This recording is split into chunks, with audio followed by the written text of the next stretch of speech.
Përshëndetje miq dhe mirë se erdhët në këtë video. Keni hyrë në kanalin tim zyrtar në YouTube, Odeta Dume Mandro. Për të qenë pjesë e live-ve të mia, mund të klikoni poshtë tek fotoja ime. Ditën e sotme me live-in tim, në fakt do të shkojmë në Juglindje të Shqipërisë, do të hap dritaren për Armand Bregun, i cili është akuzuar përpara disa kohëve nga ish-punata e tij Ksenja Dalipi se ky i fundit e përndiqte ish-punatën më saktë dhe ajo kishte bërë një denoncim në polici, por ende nuk kishte marrë një rrugëzidhje për këtë situatë. Është duke na pritur pikërisht Armandi, por fillimisht, për gjithë ju që nuk na keni ndjekur, unë dua t'ju jap një klip të shkurtër kur Ksenja më ka dërguar një material, një video dhe kërkon ndihmën sepse përndiqet dhe jeta e saj është në rrezik nga ish-punati, kështu që e ndjekim këtë video dhe rikthehemi. Doja të bëja një denoncim për ish-punatin sepse më përndjek në rrugë, më shqetëson, më ndau nga bashkëshorti, më shkatroi familjen, po ashtu edhe motrës ja shkatroi familjen, e dhunoi, ja mori dhe fëmijën dhe tani e la në rrugë. E dëgjuam Ksenja Dalipi dashur miq, këtë vajzë të re e cila tregoi problemet që kishte me ish-punatin. Armand Bregu është duke na pritur dhe kërkon sot që t'i japi një përgjigje ish-punatës së tij, kështu që hap dritaren dhe përshëndes menjëherë Armandin. Armand, përshëndetje nga Tirana. Po. Si jeni? Mirë. Më ke telefonuar se ke për të bërë një denoncim, me sa kuptova në atë telefonat. Para 4 më doli ish-punata në emisionin tuaj, ka bërë një denoncim. Po? Ksenja Dalipi. Po. E kujtoj shumë mirë, Ksenjën. Po. Po të duasha të tregoj aty ligjo, nga e kam përndikur unë atë zonjën, kam mashu, ajo le të pyet njerë motrën ku është. Ton. Ksenja Dalipi, i dashur Armand, të ka akuzuar se ti e përndjek. Mund të na tregosh çfarë ka ndodhur realisht? Unë asnjë nuk e kam përndjekur, as se kam ashtu fare. Ton. Ajo po ashtu le të vej në policia ku ashtu ankesë, unë nga ato kam. Ton. Por unë për këtë gjë me shprishur imazhi familje, gjë unë do të krijoj familje me tjetër person, kur e kish parë këtë video, i kishte më tha, po ti ç'ne, po prish do të krijoj familje, se ç'bën ajo, nuk e di e motra. E motra është me kunatin, lindi djalë, çupë. Po. Nuk më intereson fare se ç'bën. Por pse ky lloj inati i ish-punatës tënde ndaj teje? Domethënë, mund të më tregosh konfliktin që ti ke pasur me atë familje? Nuk e di, djalin ja kam lënë dhe ka takuar. S'kam t'i bëj. Djalin e rrisni ju? Po, e kam unë me ligj. Por nëna... E jema nuk e shkujtuar asnjëherë ta marrë telefon, gjë, kishte djalit i lindje me 20 maj, nuk e mori një telefon. Tashti ajo e ka me pushime ta marrë djalin ajo. Nuk e shkujtuar. Të lutem më latë, shikojnë familjen time, mos më prishet. E qartë, prandaj jemi të dy. Armand, prandaj jemi të dy që të flasim. Mund të më tregosh sa kohë u bë që ish nusja juaj është larguar nga shtëpia? 17 nëntor të këtij viti bën 3 vit. 3 vite. Më 29. Po, më 29 qershor bëra 2 vit e ca që jam ndarë me gjyq.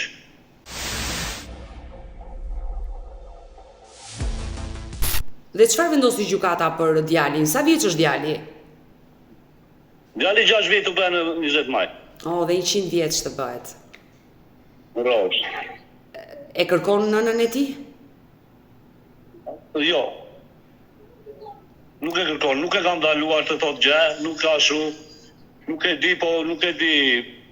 Nuk e kërkon ajo si vit ashtu, se kam ndaluar le të bëj ku të doj, dash në polici, dash në zyre përparimit, ku të doj, lenje detyrime që ka bërë, po bën 2 vjet e gjysmë 300.000 lekë edhe për djalin. Megjithatë nuk më Çfarë vendosi gjykata për djalin? Ty të la kujdestarinë e plot se nëna nuk e donte apo e kërkove ti? Nuk ka ashtu të nuk ishte e përgjegjshme nëna, të nuk I rinte nëna, të e mbante nëna, tezja dhe djalin. Ajo ikte me kunatin, punon te Greqi, do dërgoj një video unë që është me kunatin. Që punon në Greqi, është. Por kur themi është e papërgjegjshme dhe punonte, nuk shkon Armand, sa e ka punuar për siguruar të ardhura, me sa kuptoj unë. Nuk e di gjykata se që beri, po unë jam në punë vërtet, po unë I ri djalit pronto. Unë jata është në punë isha, pa mbjell fruta perime të tëra, popularia pra të djalin për një të ardhme më të mirë të djalit. Jo, nuk po arrita. Unë mëgjesi tem, E qartë, bravo të qoftë. mëgjesi tem djalit, mirë mëgjes. Donë, e më darke le 3-4 orë me prindrit, vete prapë. Në 6 në orën 9:30 vete më shpi. E kuptoj, por I dashur Armand, gjykata pse ta vendosi kujdestarin ty, se zakonisht e merr nëna kujdestarinë e fëmijës dhe babai ka detyrimin ushqimor dhe të drejtat e takimit. Pse ta la ty gjykata kujdestarin? Gjykata të papërgjegjshme të ajo 7 muaj nuk I ndajti djalin njëri. Në shtëpi. E mbante tezja dhe gjyshja. Unë vinja, ta shkonja djalin 2 metra mos I afroshe pare, ta shkonja djalin në koshë, I me një banane të rëzhinabi, e mos I afroshe, unë e kam e qërë të kusur. Por pse çfarë ndodhi me martesën tënde të parë, Armand? Me martesën time unë dhe iku ajo me kunatin, unë isha në punë ajo iku, mori djalin e iku. Po si iku me kunatin? Me kë kunat? Me kunatin e saj apo? Me burrën e motrës, Po, me baxhanakun. po. E me te është akoma. Po si është? U martua me te. Me te ka lindur një çup. Mori burrin e motrës? Të Ksenjës? Po më. Ksenjën e la. Ta Ksenjën e mori artiollën. Wow. Megjithatë ti pyet, ai pyet kosh, ku të duash? Po si janë këto të drejtë, këto llafe që të them unë do përballem me ligjin, do vi ti vet. Pra, ti po më tregon. Ajo është me te, e lindi. Në dhjetor ajo lindi çupë. Me burrin e motrës. E rëndë që ka në fakt. Të marrësh burrin e motrës është shumë e rëndë. Po moj. Po me të drejta është ti më ashu mua Ksenja. Ajo e di që më prish imazhin e familjes mua. Apo sa shu? Të do të krijoj jetë. E qartë, do të krijosh familjen tënde, jetën tënde, se je ndar me gruan e parë.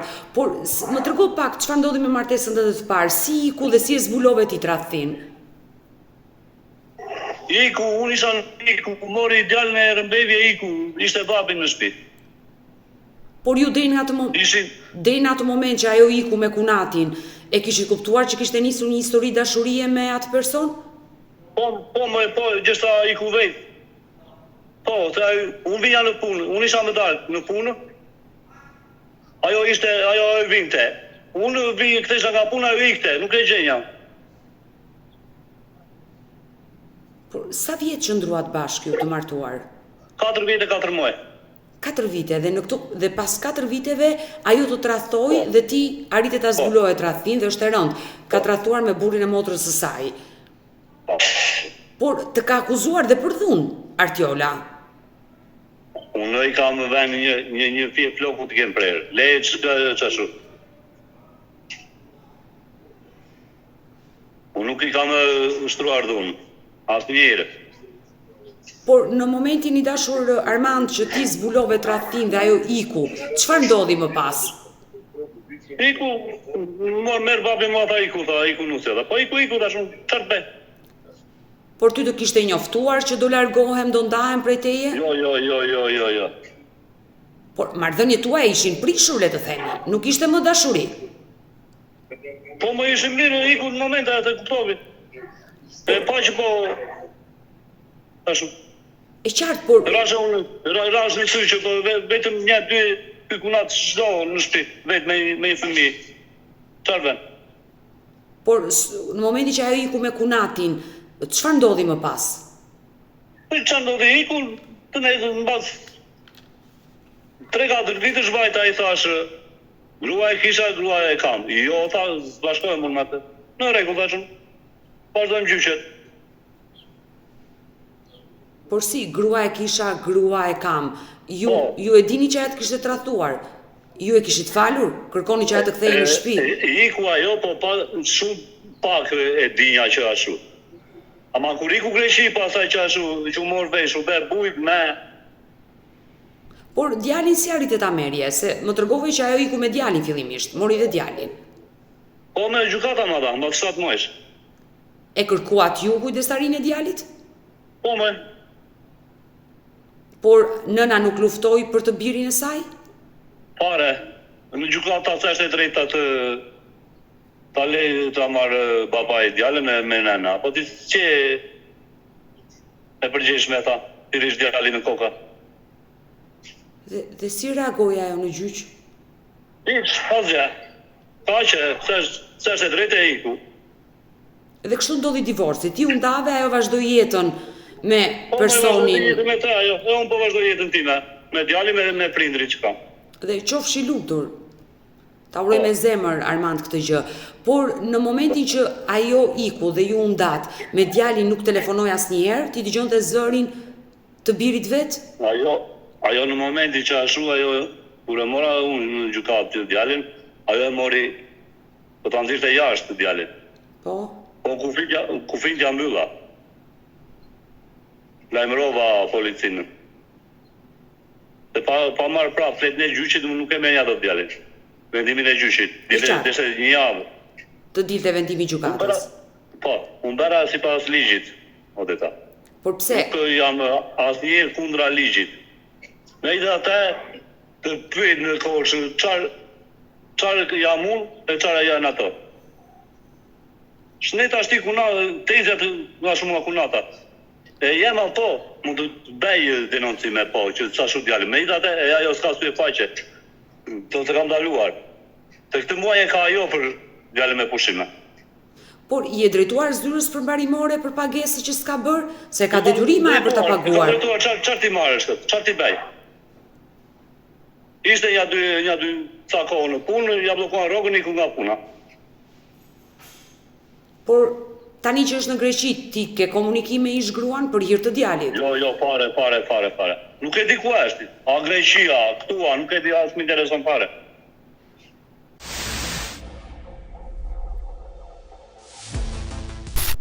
Por djalit ka pyetur ndonjëherë për nënën? Ai është 6 vjeç klasë e parë. Djali po bën 2 vjet, drejta ja mos e pafsha sy vetëm një herë tha mami, asnjëherë nuk e kujton. Se nuk e njeh dhe nuk është rritur me dashurinë e saj. Po, nuk e njeh.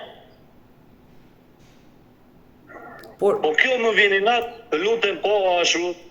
Shi ato videot e mua unë do krijoj familje. Pa merak Armand, po flas që ti me gjithatë ti hajde pyet në Korçë, ku do duash, në fshatin e saj, kudo. Kush jam unë, kush janë ato? E qartë, kuptoj, por atë njëherë që të pyeti djali për nënën, si ju përgjigje? I thash bish, si zashun e do, jo, tha, kaqe, asnjëherë, ja, mos e pafsha sy. Gjithsesi, Armand, unë t'jap një këshill që nëse ai të pyet për nënën, se do vi një moment do të pyesi për nënën, do shkojë në shkollë, do vej klasë e parë, do shikoj që shumë nëna shkojnë tek fëmijët, ai s'do ta ketë nënën afër dhe do të pyesi. Po tash dëgjoj, se kam të lehtë kur e shpin nënat, djali në kopshë e shpinju e shpinja unë. E qartë. Ja, si vitë nis klasën e parë djali.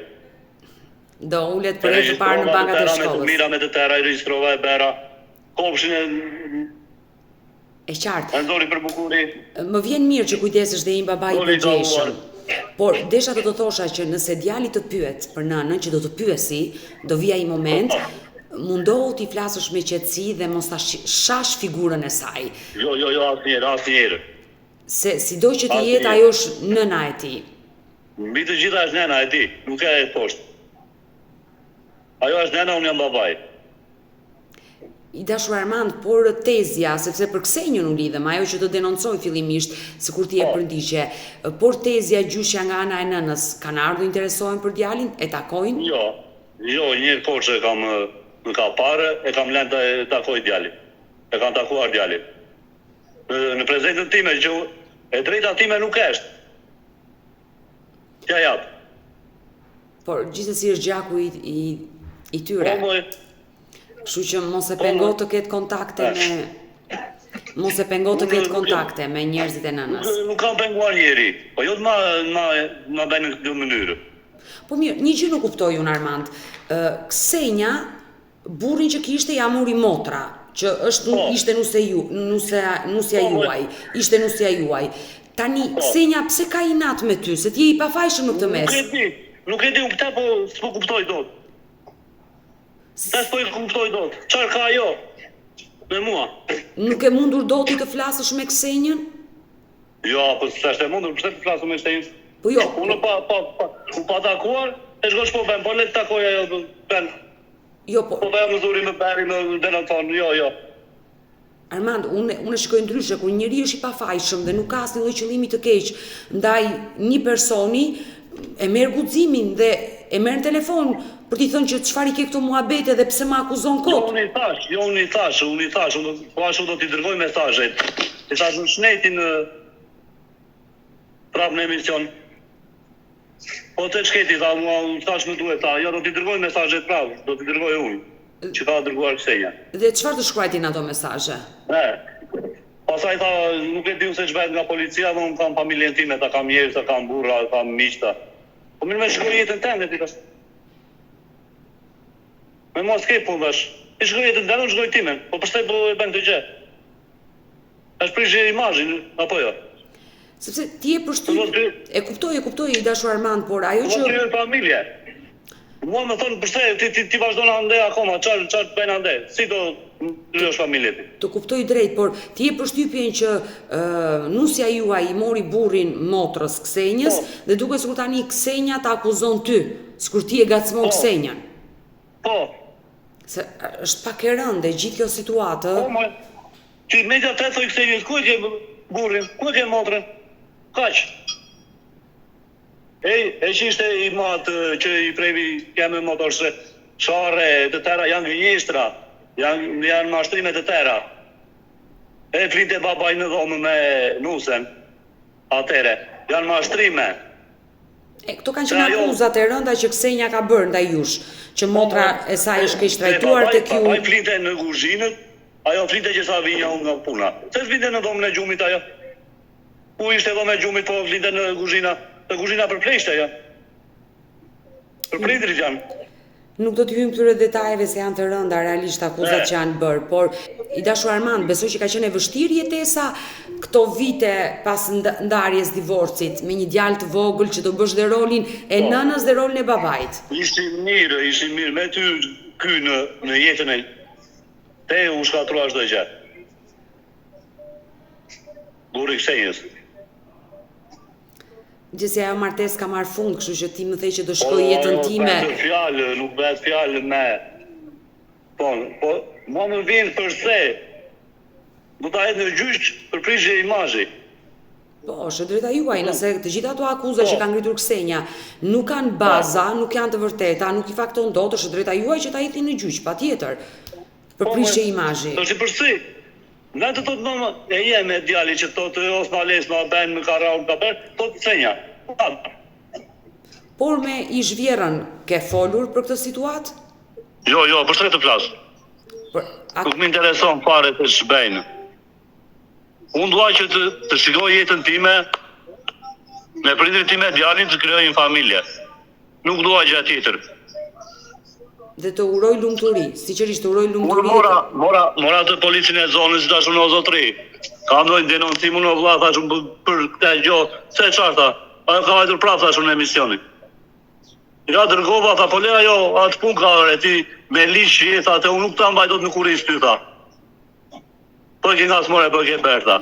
Unë të rrisnja tha. Gjithsesi Armand, unë do flas me Ksenjën si grua me gruan për këtë situatë që kjo histori të mbyllet, se është e rëndë realisht. Mirë, Armand, të përshëndes dhe të uroj fat dhe lumturi. Gjithë të mirat. Mirë. Mirë, do vazhdojmë të qëndrojmë sërish bashk live dhe do zhvendosemi, do jemi në Itali, do hap dritaren për një 29 vjeçare, e cila ka shumë vite që është larguar nga Shqipëria, nga veriu i Shqipërisë ku jetonte dhe u vendos në Itali. La prindrit dhe u largua sepse këta të fundit kërkonin ta martonin fëmijë 14 vjeç pa dëshirën e saj. Motra më e madhe, e cila jetonte në Itali, e mori motrën e vogël, e shpëtoi nga një realitet i hidhur për t'i siguruar një jetë të shëndetshme, le të themi, në shtetin italian. Shumë vite që jeton në Itali dhe nuk ëndërron të kthehet më në Shqipëri pasi ka kujtime të hidhura. Në fakt, kjo 29 vjeçare do hyj këtu në live më odetën, jo vetëm se do t'rregoj të shkuarën e saj të hidhur dhe të tashmen e bukur që bën në Itali, por ka një denoncim për të bërë, kështu që do hap dritaren dhe do e ftoj menjëherë. Përshëndetje nga Tirana. Përshëndetje. Si jeni? Mirë, faleminderit. Ju? Mirë, më ke telefonuar për një problem që ti ke? Po, atëherë, unë di shumë pak rreth kësaj ngjarje. E kam një këtë bisedë rreth që mes dy motrave që kishin 20 mes tyne. Edhe motra e madhe po I thash këtij fëmin. Motra ju e madhe ka braktisur një fëmijë. Thoshte mu dytë se ti si e kena që njershme se ke lanë një fëmijë. Kam kuptan. Edhe në këtë ngjarje nuk e kam hap asnjëherë me motrën, nuk guxoj. As ajo nuk guxon se ajo ka familje e vet, edhe unë besoj se ajo nuk don që të dalin kjo gjë. Por se di, unë kisha dashur këtë gjë. Edhe pse në është Bëhet fjalë për ke nip apo mbes? Nip. Keni një nip, bëhet fjalë për çfarë viti e ka braktisur? 96. Dhe ngjarja ku ka ndodhur? Ka ndodhur në Tiranë. Atëherë, na kena pas jetu në Puk, dikur, kur kanë spërlu se ka kanë shtatësan. Edhe kur e kanë vurë sa shtatësan, e kanë qumë me linë në Tiranë. Te këta familjarë tonë, që janë familjarë të largët. E qartë, e kuftoj, po?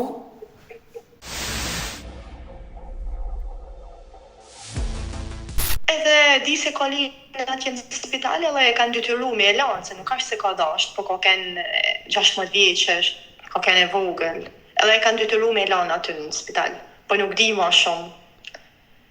Kam numrin e personave që e kanë majtë në shtëpi, e kanë qenë në spital, po nuk di ma shumë. Pra, motra juaj ka qenë 16 vjeçe, kur ka mbetur shtazan me një person që mund ta ketë dashuruar në atë kohë në zonën e Pukës. Po, atje në Mala, ku di unë. Dhe ka ardhur në jetë një djalë në vitin 1996. Po. Sot sa vjeç I bie jetë? 29, ka moshën teme. 29 vjeç. I bie jetë sa ty? Po. Dhe prindrit e tu nuk e kanë pranuar këtë gjë, e kanë detyruar që ta lërë në spital. Po, e kanë detyruar ta lërë atje. Sepse mentaliteti ihet mrapa I personi që ishte në lidhje me te e rifjutaj, nuk e deshi edhe shumë. Dhe automatikisht ai fëmijë ka ngelur në spital dhe nga spitali ka kaluar në një shtëpi jetimore. Besoj se po. Që më e afërt shtëpia jetimore mund të jetë Shkodra dhe mund të jetë dërguar në Shkodër. Logjikisht në zonën e veriut dërgoheshin të gjithë fëmijët në Shkodër, kush ishte në jug ishte Saranda si shtëpi fëmije, themunë, dhe mund të jetë dhe birësuar. Por sot e kërkon ti si një teze. Po. Por motra juaj nuk e kërkon. Jo, nuk e kërkon. Jo. Nuk e kërkon sepse janë hala me mentalitetin e vjetër, edhe burri vet nuk e din këtë histori. Ka kriju familjen e vet, ka dhe 3 djemë tjerë, edhe unë ja di menjen, unë e di se mrena saj e dënë, por do shkatroj familjen, sepse me burrat shqiptar, a din, Po flas për ne që jena nga veri I Shqipërisë. Por pse nuk e marr guximin të flasësh me motrën tënde? Për t'ia treguar që ti e di këtë histori. Nuk mundem sepse atëherë kur ajo ja përmeni, motra molle kësaj, kjo nuk duron atë pjesë edhe u rrahen. Sepse kjo në temë kjo e kapin kriza. Edhe nuk e kam atë guxim. Sepse gjithë problemi i dashur është që nëse nisin kërkimet për të zbuluar një fëmijë që është braktisur dhe ti e mëson, e takon, kjo gjë do merret vesh në familje dhe ndoshta e dëmton familjen e motrës. E ke menduar kur ta hedhësh këtë hap? E kam menuar edhe këtë, e kam menuar.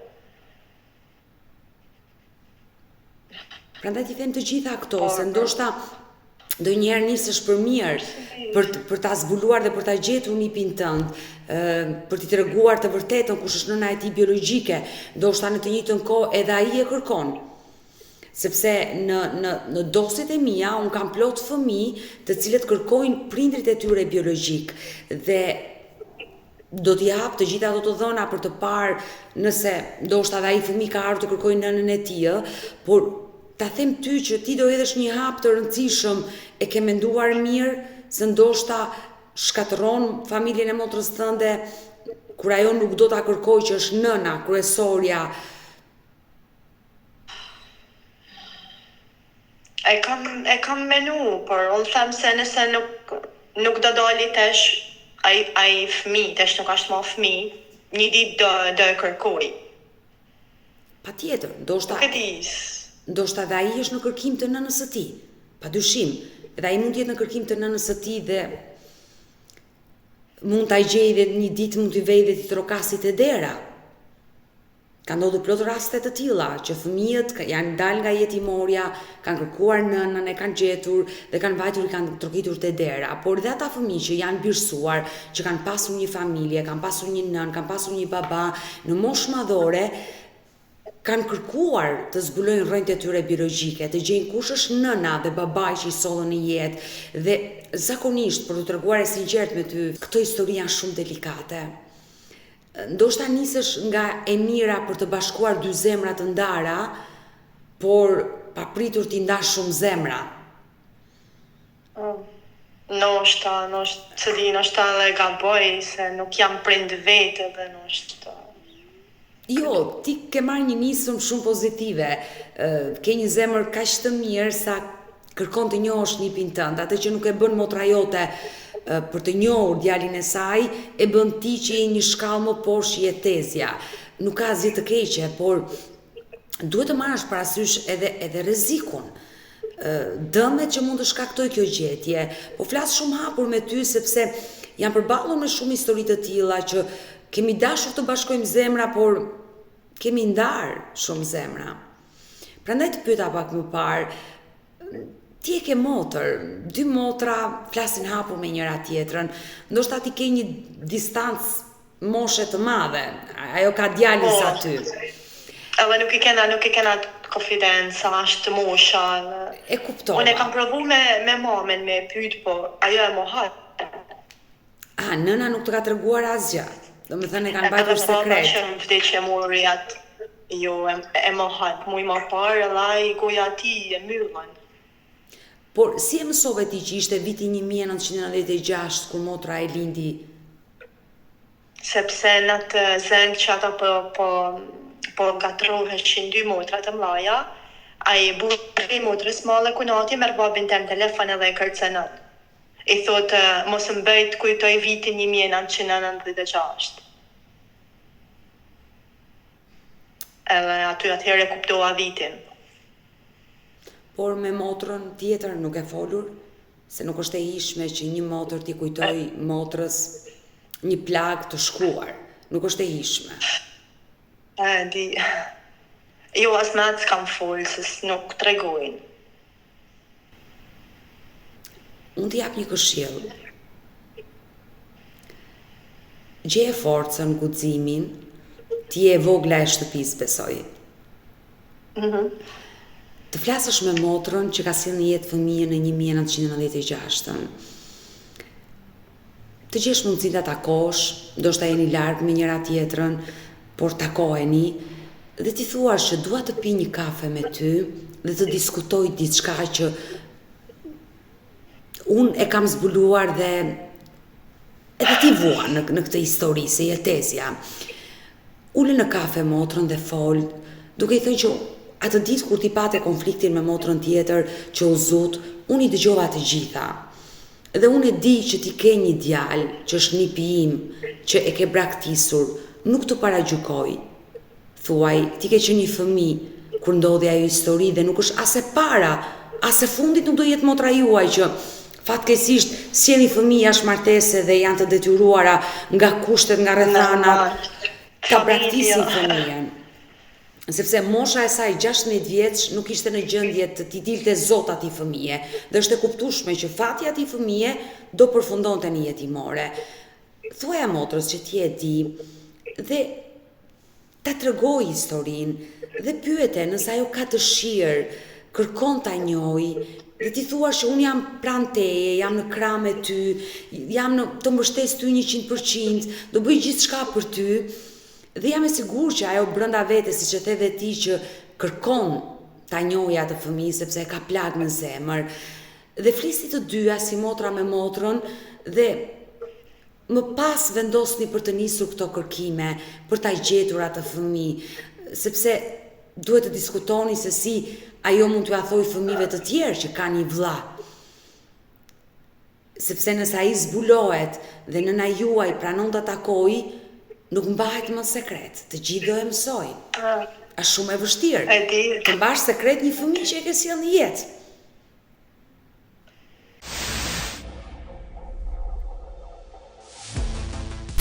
Prandaj të them, diskutoje, ndoshta ky është mbajtur një sekret në familjen tënde, nëna juaj s'ua ka treguar, të gjithë e kanë mbajtur sekret dhe ti e ke zbuluar rastësisht nga një sherr që është bërë mes dy motrave. Por është mbajtur një sekret dhe kuptohet që askush nuk do të tregoj. Prandaj ta jap si këshill, gjej mundësinë dhe fol me motrën tënde. Ajo është nëna. Ajo di gjithçka. Dhe ajo vendos nëse do ta gjejë apo jo. Nëse ajo refuzon që nuk do ta gjejë atë fëmijë, ti mund ta gjesh si teze dhe ti ofrosh dashurinë. Tezja është në vendin e nënës. Zvëson rolin e nënës. Kur të mungon nëna, tezja automatikisht zvëson rolin e nënës. Motrat mbajnë të njëjtën erë dhe shpeshherë mua më ndodh me nipri dhe mbesat kur i mbaj këtu afër, më thonë, çfarë ere ke si mami, sepse motrat janë motra, prandaj them që tezja ka një rol të rëndësishëm, zvëson rolin e nënës. Diskutoje me motrën, binde që ajo ta gjej, se unë jam e sigurt që ai fëmijë sot mund ta kërkoj dhe ai fëmijë kërkon ta gjejë nënën e vet. Binde që ajo të gjej formën, jo vetëm për ta gjetur. Nuk ka për të bindë kur sepse e ka burrin. S'ka frikë shumë për i burrit, edhe fëmijët kanë dalë si baba i vet.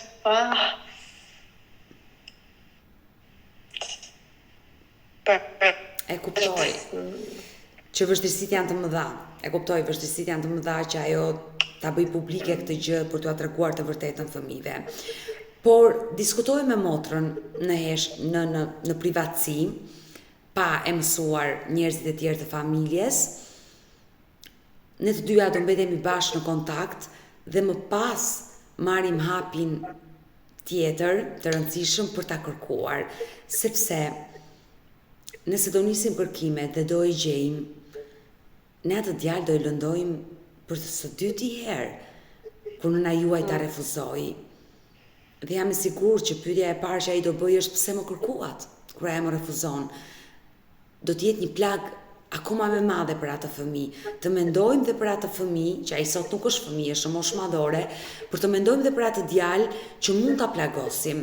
Pra, unë e kuptoj dëshirën tënde që do të bashkosh dy zemra, por mos haro, mund të plagosim shumë zemra të tjera. Prandaj, të lutem, diskutoj me motrën, më telefono sërish, unë këtu jam, numrin tim e ke, dhe vendosim më të mirën e mundshme, si për motrën tënde, por edhe për atë djalë. Kështu që Mirë. e lëm një kontakt të dytë për të folur të dyja. Presoj gjej guximin me ta, se unë tesh kam ardhur këto dhe se jetoj në Itali. Po munohem. Sa kohë ke që jeton në Itali që ke ikur nga Shqipëria? Ka 12 vjet. A, ke 12 vite që i larguar nga Shqipëria? Pas ke goxha vite? Po. Si është jeta në Itali? Jeton vetëm? Po vetëm, shumë mirë është. Shumë mirë. Të uroj të krijosh dhe ti familjen tënde. Faleminderit shumë. E dashur, por ke ikur e vogël nga Shqipëria në Itali? Po, edhe unë e vogël kam ik me prokura, atëherë derisa bona moshën. Studimet i ke mbaruar në Itali? Besoj shkollën. Se kam vazhdu. Punon aktualisht? Që kam bona në vjeqaren, po jo ma shumë në vjeqaren. Po, punoj. Por kush kujdes për ty kur ishe e vogël aty? Kam motrën atje. Kam motrën tjetër. Jena 5 motra. A, ke motrën, të ka marrë motra me prokur dhe ajo është kujdesu për ty? Po, mrapa derisa gjeta punë u sistemova, kështu. Derisa u rrite u bëre në moshë madhore dhe tani kujdesesh vetë për veten tënde. Nuk mendon të kthehesh në Shqipëri? Nuk mendon të kthehesh në Shqipëri? Jo. S'na kollon asnjë gjë të mirë. Krejt fillon prej familjes, po s'na kollon asnjë gjë të mirë, përveç varfërisë. Pse fëmirin e ke me kujtime të hidhura në Shqipëri? Shumë. Pse? Nuk një qova. Pse ke me kujtime të hidhura? Po që vujtja, skamja. Varfëria. Po, normal. Edhe mentaliteti. Se këto latin të fejojnë e të martojnë herët. Fatkeqësisht ndodh në Shqipëri, vazhdon ende dhe sot në 2025-ën që vajzat i martojnë në moshë shumë të vogël. Por ti tani je rritur, kështu që e zgjedh vetë partnerin. Po, tash po, flasim për atëherë se tash po. Por pse thoj këtë gjë? Familja të ka detyruar të fejoheshe kur ishe në Shqipëri? Po. Sa vjeç ishe? E vogël, 14. 14 vjeç dhe kërkuan të fejoni të martoni? Po. Wow. Ti e refuzove? Kështu është mentaliteti. E kuptova arsyen pse motrat ka marrë në Itali, që të shkëpuste nga i realitet i hidhur. Ajo shkreta dhe për vete ashtu iku, për të paktën një moj vetën e një moj edhe mu. Të shpëtoj dhe ty. E sigurt. Mirë, unë të uroj shumë fat, të uroj të gjesh princin e kaltër, uroj të gjesh aty në Itali dhe të jesh e lumtur. Faleminderit shumë. Unë do mundohem të flas me ta dhe do të kontaktoj. Këtë gjë do ta bësh. Diskutoje me motrën, më kontakto dhe të dyja pastaj do vendosim për hapjen e radhës se si do vazhdojmë. Okej. Mirë e dashur, të përshëndes dhe të përqafoj nga Tirana. Mirupafshim. Ciao. Mirë të dashur miq, kemi ardhur në fund edhe për këtë live. Unë ju falenderoj që ndurat me mua deri në fund të kësaj video. Nëse dhe ju keni një histori për të denoncuar dhe kërkoni që të jeni pjesë këtu në live më odetën, mos hezitoni të më shkruani në numrin tim të telefonit 069 9955 698 që ndodhet poshtë ekranit tuaj. Por mund të më dërgoni mesazhe edhe në rrjetet e mia sociale, në Instagram dhe në Facebook me emrin Odeta Dume Mandro dhe këto janë faqet e mia zyrtare. Ndërsa këtu lart tek fotoja ime mund të klikoni dhe të abonoheni, të bëheni pjesë e kanalit tim zyrtar në YouTube ku çdo paradite ora 10 jam live me këto histori njerëzore. Faleminderit që më ndiqni dhe ritakohemi nesër. Mirupafshim.